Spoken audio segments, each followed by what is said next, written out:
I can do. I can just mess around with this part. Okay.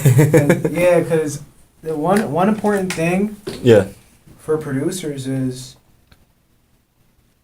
just have fun with it. Mm-hmm. Just have fun with making beats. You don't have to be all serious and be all Kanye West about it. I mean, it's nothing wrong to have that type of work ethic like a Kanye, a Madlib, or Dilla, but just have fun with it. Mm-hmm. It's like, just let your creativity go, and you don't have to sound like the next guy. You could just be you. Mm-hmm.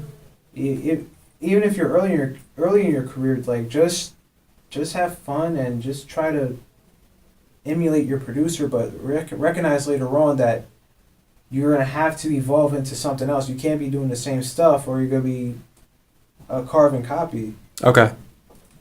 Just like what these producers are doing today, because a lot of people doing EDM, trap, and things, etc. It's not a bad genre, but I don't see having it any longevity, any long-term goals like such as hip-hop. Like hip-hop will always be around forever and ever. But the question is, will EDM and trap be? That's a good question. Yeah, okay. So I'm gonna keep messing around, chopping. You already got one part like that. Yeah. So I'll mess around with this. Okay.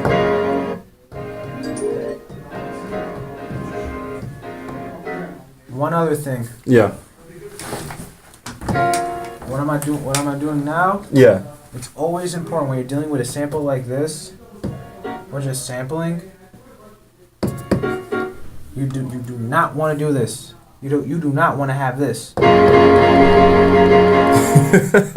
So I'll change the polyphony to 1, change the choke to 1, so I won't have that problem. Because it has like when you do that, you basically are messing up the whole sequence, and when it comes up to a final product, it's gotta be sound choppy, right? Yes. Okay. So I'm doing that for every pad.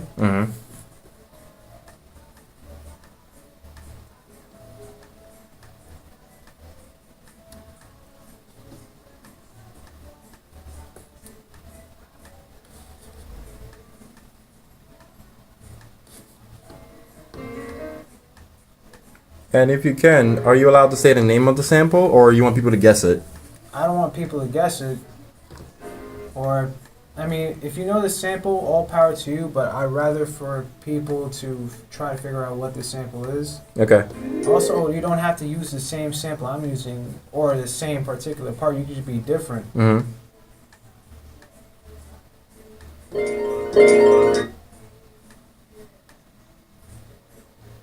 Sounds kind of like Disney or something. It kind of does, right? Yeah. I wasn't thinking about Disney, but I was thinking about something like, There's a like harp. It sounds like. Yeah, like more like early Motown, like when they do like a ballad. Oh yeah, definitely. Yeah, like a ballad Motown. Yeah, so I'm gonna mess around with another part of the track. Okay. Another piano part.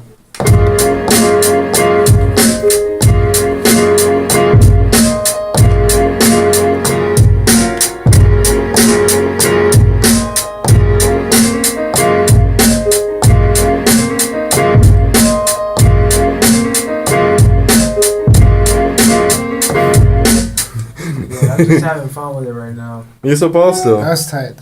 Yeah. Thank you.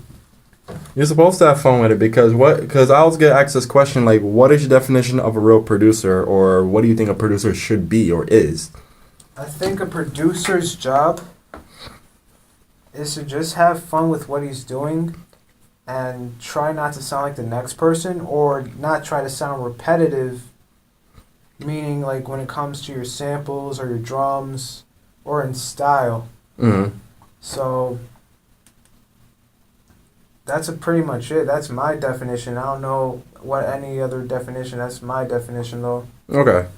Or would you say the difference is between a producer and a beat maker? Yeah, like. That's what you mean? Yeah, I was gonna between those guys. Yeah, I was gonna ask that like after that, because some people they say that, oh yeah, I make beats and I do this, I do that, but a lot of people has been debating that a beat maker is someone who just puts things together and just sells it out there. A producer is someone actually who studies the craft, right?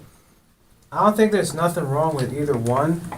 I think, in my opinion, I think a producer and a beat maker are almost the same thing. Mm-hmm.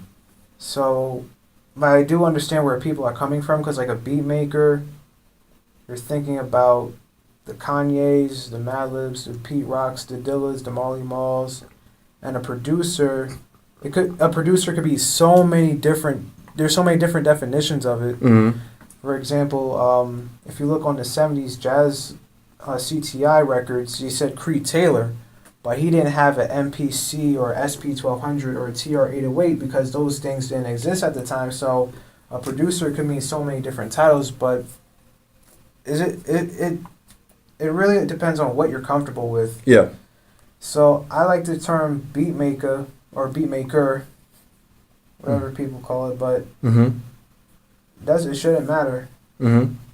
Okay, it shouldn't matter as well. And then then what would be your advice for like young beat makers or young producers or people trying to get into stuff like this? Have fun and work. One thing I will say, just work smarter, not harder. Mm-hmm. Because you can, let's say a producer locks himself in a room, makes 5 beats a day. Mm-hmm. 2 of his beats he falls in love with. Mm-hmm. 1 of his beats are okay, Mm-hmm. and he's not really feeling the other 2. Mm-hmm. So just work on 2 beats a day. Like my advice, one thing I would do is just work on 2 beats a day and just sample search for the rest of the day. All right, no problem. And where can people find you, DDC Rich?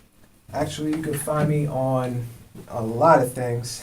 You can find You got me. a SoundCloud? Yes, I have a SoundCloud. It's at DJC right here. Oh, okay. That's my SoundCloud.